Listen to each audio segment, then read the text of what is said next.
Olá, queridos irmãos. Mais um domingo e como ainda não é possível estarmos juntos, teremos agora mais uma lição da Escola Bíblica Dominical para a classe de adultos na versão em casa.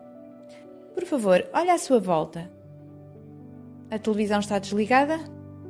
Está tudo calmo? Sem distrações? Tem consigo a Bíblia, uma folha, um lápis, uma caneta? Está tudo preparado? Não se esqueça, valorize este tempo. Já agora, qual é o livro da Bíblia que estamos a estudar? Ainda se lembram? Isso, muito bem, estamos a estudar o livro de Jó. Jó é um livro poético, mas também um livro complexo, que tem uma mensagem extremamente oportuna para o meu e para o seu coração. A minha oração é que a história de Jó nos encoraje, nos abençoe e nos fortaleça e que o nosso Deus, na sua bondade, derrame graça sobre nós e nos edifique pela sua palavra. Antes de iniciar a lição de hoje, gostaria de lembrar de forma resumida a lição da semana passada. A nossa lição anterior foi baseada nos 2 primeiros capítulos do livro de Jó. Ficamos a saber que a história passa-se numa terra distante, chamada Uz, que Jó era um homem justo, que honrava a Deus e que tinha uma numerosa família e muitos bens. E então, de repente, somos transportados para as esferas celestiais, onde Deus está a ter um encontro com a sua equipa, mas entre eles estava Satanás, o acusador. Deus apresenta Jó como um homem verdadeiramente justo e então o acusador desafia a política de Deus de recompensar pessoas justas como Jó. Ele diz que a única razão para que Jó obedeça a Deus é porque ele o abençoa. E desafia Deus. Deixa-o sofrer e então veremos o quão justo ele é. Deus concorda e deixa Satanás afligir Jó com sofrimento. Assim vemos Jó perder todos os seus bens e também toda a sua família, mas mesmo assim não pecou nem culpou a Deus. Somos novamente transportados para um ambiente celestial. Satanás desafia novamente Deus e diz-lhe que Jó o amaldiçoaria se fosse afligido fisicamente. Terminamos a lição anterior vendo Jó num extremo sofrimento e a sua mulher a desafiá-lo a amaldiçoar Deus e a morrer. Mas mesmo assim, Jó manteve a sua fé, confiou em Deus e adorou-o. Antes ainda de iniciarmos propriamente a lição de hoje, gostaria de mostrar aos irmãos como é que o livro de Jó está dividido. Temos uma primeira parte que corresponde ao capítulo 1 e 2, que é a introdução ou prólogo, que foi exatamente o que foi estudado na semana passada. Depois uma longa segunda parte que corresponde aos capítulos 3 ao 41, que é o desenvolvimento. Neste desenvolvimento podemos ter 2 subdivisões. Primeira, do capítulo 3 ao 37, é um denso poema hebraico que representa as conversas entre Jó e os seus 4 amigos. Entretanto, essas conversas são interrompidas no capítulo 38, e do capítulo 38 ao 41 temos uma série de discursos poéticos dados por Deus a Jó. Já a terceira parte corresponde apenas ao último capítulo, capítulo 42, e ao epílogo ou à conclusão da história. Vamos então dar início à lição de hoje. O título da lição é Foi culpa minha? A pergunta-chave é então por que é que coisas más acontecem a pessoas boas? O texto base é desde o final do capítulo 2 até ao capítulo 14. O objetivo é ajudá-la a avaliar cuidadosamente explicações que nos são dadas para as circunstâncias confusas da vida. Espero que tenham lido todo o texto base durante a semana, agora vamos focar-nos mais em alguns versículos. Antes de iniciar o estudo, faça uma pausa, tire algum tempo para orar. A nossa lição está dividida em 3 partes. Na primeira parte, proponho que faça uma pausa no vídeo e tire algum tempo para responder às seguintes perguntas. Primeira pergunta: por que é que Elifaz olhou para a situação de Jó e concluiu que este devia ser culpado de pecado? Veja capítulo 4, versículo 7. Pergunta 2. Segundo Bildade, o que é que Jó precisava de fazer para que lhe fossem restauradas a saúde, a casa e a prosperidade? Procure no capítulo 8, versículos 5 e 6. Pergunta 3. O que é que estava certo e também errado no conselho que Sofar deu a Jó. Veja no capítulo 11, versículos 13 a 15. Pergunta 4. Como é que o sofrimento de Jó o fez pensar sobre Deus? Veja capítulo 13, versículo 23. Vamos agora iniciar a segunda parte da lição. Proponho analisar resumidamente alguns versículos do texto da lição. No final do capítulo 2, 3 dos amigos de Jó chegam para lhe dar apoio no seu sofrimento.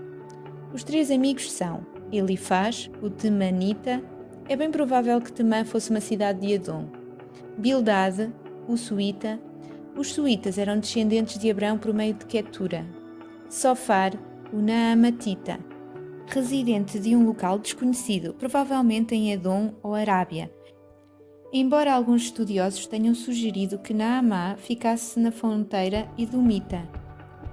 Os 3 amigos de Jó foram em grupo para o confortarem e apoiarem. Ao verem a sua condição miserável, só conseguiram chorar e sentar-se à sua volta, mudos, durante 7 dias e 7 noites. Quando finalmente Jó irrompeu num desabafo emocional sobre o seu sofrimento, isto desencadeou 3 ciclos de discursos e contradiscurso entre eles. O primeiro ciclo destes discursos está registado nos capítulos 3 a 14, o segundo ciclo do capítulo 15 ao 21 e o terceiro do capítulo 22 ao 37. Todos estes ciclos têm a mesma estrutura. Jó inicia o discurso, depois um amigo fala, Jó responde, depois o outro amigo fala e Jó responde, e finalmente o terceiro amigo fala e Jó responde. Nos discursos de Jó podemos notar que por vezes ele se dirige aos amigos e outras vezes ele dirige-se a Deus. A lição de hoje corresponde ao primeiro ciclo de discursos. Jó inicia este ciclo num longo desabafo emocional. Amaldiçoou o dia em que havia nascido e enalteceu o dia em que finalmente morreria. Jó estava num profundo desespero, e note que ele amaldiçoou o dia do seu nascimento, mas não a Deus. O seu sofrimento era tanto que ele preferia não ter nascido. De seguida, nos capítulos 4 e 5, temos o registro do discurso de Elifaz, o primeiro amigo a falar.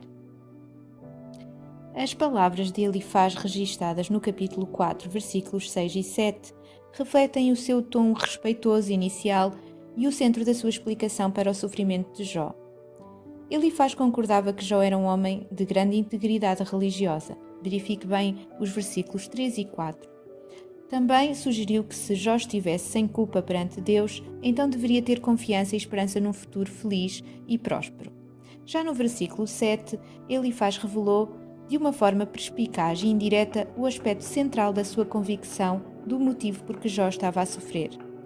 Com 2 questões retóricas, Elifaz assegurou que pessoas inocentes não pereciam ou não sofrem. Tanto ele como todos os seus outros amigos criam firmemente que o universo de Deus funcionava como uma regra fixa de causa e efeito. O bem vem sempre para os retos e o mal vem sempre para os pecaminosos. Visto que Deus é infalivelmente bom e justo no seu relacionamento com os seres humanos, para Elifaz não faz sentido que uma pessoa sem culpa sofresse o que Jó estava a sofrer. Veja a pergunta 1, sugerida no início deste estudo. Aqui podemos encontrar a resposta. Elifaz esperava que Jó admitisse a sua culpa e apelasse a Deus por misericórdia e correção. Veja com atenção os versículos 8 a 11 do capítulo 5. Certamente o Deus que esmagava o pecador também restauraria o homem arrependido e justo. Veja o versículo 18 do mesmo capítulo. Nos capítulos 6 e 7 encontramos a resposta de Jó ao seu amigo Elifaz e podemos concluir que a visão que Jó tinha do modo como o universo de Deus funcionava era provavelmente semelhante à dos seus amigos e o conduziu a uma crise de fé. Quando é que uma situação de extremo sofrimento o levou a ter uma crise de crença? Como é que lidou com esta crise? Procure tirar um tempo para refletir.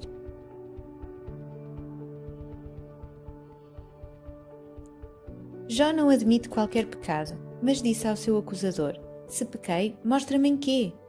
Note que, embora Jó se sentisse magoado pelas palavras de Elifaz, ele estava pronto para aprender. Desejava realmente saber a razão do seu sofrimento. Se já alguma vez sofreu uma dor física ou espiritual intensa, talvez possa compreender a queixa de Jó. Muitas vezes, quando debaixo de uma tristeza ou dor insuportáveis, falamos de uma forma mais emocional do que racional. Como cristãos, devemos ser sábios em lembrar-nos disto quando estivermos a ajudar alguém em sofrimento.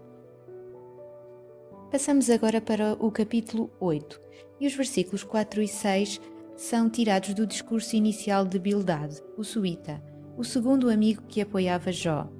E assim como Elifaz, ele via todo o sofrimento humano sob uma perspectiva de causa e efeito. Note no versículo 2 do capítulo 8, Bildade dirigiu-se bruscamente a Jó, comparando o seu lamento com uma rajada de vento. Depois, já no versículo 4, numa declaração cruel de falsa certeza, declarou que certamente os filhos de Jó tinham pecado e que Deus os tinha entregado às consequências dos seus pecados. Mas a nós leitores não nos é dito nada sobre os pecados dos filhos de Jó. Mas se recordar no capítulo 1, versículo 5, é-nos dito que Jó regularmente oferecia sacrifícios pelos filhos para purificação de pecados que pudessem ter cometido. Nos versículos 5 e 6, Bildade usou este acontecimento triste para encorajar Jó a voltar-se para Deus em arrependimento. Na lógica de Bildade, se os filhos de Jó tinham recebido o que mereciam, então Jó também estava a receber um castigo justo. Mas Jó, ao contrário dos filhos, ainda estava vivo e assim podia clamar por misericórdia ao Todo-Poderoso. E aqui está a resposta para a segunda pergunta que foi sugerida no estudo inicial. Segundo este amigo, se Jó era puro e reto, como dizia ser, então poderia confiar que Deus tomaria providências para acabar com o seu sofrimento e restaurar a sua saúde, seu lar e prosperidade. No versículo 8 do capítulo 8, Bildade mostrou que acreditava plenamente nas tradições antigas quanto a Deus, à vida e ao sofrimento humano. Segundo ele, a explicação causa e efeito do sofrimento tinha sido propagada pelas gerações anteriores. Pense, faz parte da natureza humana julgar com base na informação disponível e nas nossas ideias sobre o que observamos. Apressamo-nos a mostrar detalhes de um cenário com base nos nossos preconceitos e experiência. Nos capítulos 9 e 10, Jó, num estado de profundo desespero, respondeu às acusações com argumentos acerca da natureza de Deus fornecidos por Bildade. Jó concluiu que Deus é santo, sábio e poderoso, mas perguntava se ele era justo. E por que é que não se fazia conhecer? Diante do Deus poderoso, Jó sentiu apenas angústia. Se Deus não é justo, tudo era inútil. No capítulo 11, chegou a vez do terceiro amigo falar, Sofar. Ele não estava muito interessado em afirmar a misericórdia de Deus, mas sim em forçar Jó a confessar os seus pecados. A receita de Sofar para Jó tinha um fundamento de verdade. A ideia de endireitar o coração, de o redirecionar para longe do pecado e de se aproximar de Deus com fé é a descrição do arrependimento verdadeiro. Deixar o caminho do pecado e apresentar-se perante Deus sem culpa e sem medo é um vislumbre do Velho Testamento sobre a salvação revelada no Evangelho. Em Jesus Cristo, os pecados do crente são afastados como o Oriente é do Ocidente e erguemo-nos perante Deus sem medo, vestidos com retidão do nosso Salvador. Como podemos ler em 1 Coríntios 1:30, mas vós sois dele, em Cristo Jesus, o qual se nos tornou, da parte de Deus, sabedoria e justiça e santificação e redenção. Sofar usou uma condenação dura, com uma promessa de esperança. Além disso, o seu conselho estava baseado na mesma premissa errada, tal como os conselhos dos outros dois amigos. O sofrimento de Jó só podia ser o resultado do castigo divino por um grande pecado. E aqui encontramos a resposta à terceira pergunta da primeira parte da lição. Sofar estava certo quanto ao arrependimento, mas errado quanto à sua atitude dura e presunção da culpa de Jó. Já no capítulo 13, Jó começou a sua resposta ao discurso de Sofar, admitindo que conhecia muito bem a doutrina que os amigos lhe estavam a pregar. Contudo, Jó insistia que tal doutrina não se aplicava à sua situação. O que fizeram foi pintar a verdade com mentiras, como vemos no versículo 4. Consequentemente, eram como médicos inúteis que se decidem por um diagnóstico sem considerar os sintomas do paciente. Lembrem-se, irmãos, como cristãos conhecemos o médico dos médicos. Por isso, tenhamos o máximo cuidado e estejamos sempre dependentes da sabedoria do nosso Deus quando procuramos ajudar os que sofrem. No versículo 22 do capítulo 13, visto os amigos se recusarem a realmente ouvirem as suas queixas, Jó queria falar diretamente com Deus. Veja no mesmo capítulo os versículos 3 e 20. Ele ansiava por um encontro direto, frente a frente com o Senhor, para poder compreender a razão do seu sofrimento. Quando é que desejou ter uma conversa direta com Deus sobre um assunto? O que fez? Jó rejeitou as afirmações dos amigos de que era culpado de pecados, mas estava pronto a que Deus lhe revelasse quaisquer pecados de que ele não tivesse consciência. Nesta altura, Jó encarava o seu sofrimento como uma falha da justiça divina. Se ele e Deus pudessem aparecer num tribunal, Jó tentaria esclarecer as coisas. Jó estava preocupado com o facto de Deus agora o considerasse um inimigo. É claro que ele não tinha qualquer conhecimento da reunião no céu ou da permissão que Deus tinha dado a Satanás para provar a devoção que Jó tinha ao Senhor. Segundo a perspectiva de Jó, Deus estava a esconder-se numa altura em que ele mais precisava de sentir a segurança do poder e da presença divina. Jó pensava que Deus o considerava um inimigo. Esta é uma possibilidade para a resposta da quarta pergunta da primeira parte da lição. No versículo 25 do capítulo 13, vemos que Jó sentia-se como uma pequena folha seca levada por um vento forte. Será que Deus realmente queria ir atrás de um pedaço de restolho? Jó sentiu que a sua vida estava fora do seu controle e não compreendia por que estava a sofrer tanto. Qual seria o próximo passo que Jó deveria dar? Para onde se voltaria a seguir? Jó era um homem fiel à procura das respostas de Deus, mas estava num compasso de espera. Deus era a única saída e tinha que esperar nele. Quando é que passou por um compasso de espera? Como encontra respostas quando sentimos que Deus está calado? Pare e pense por alguns instantes.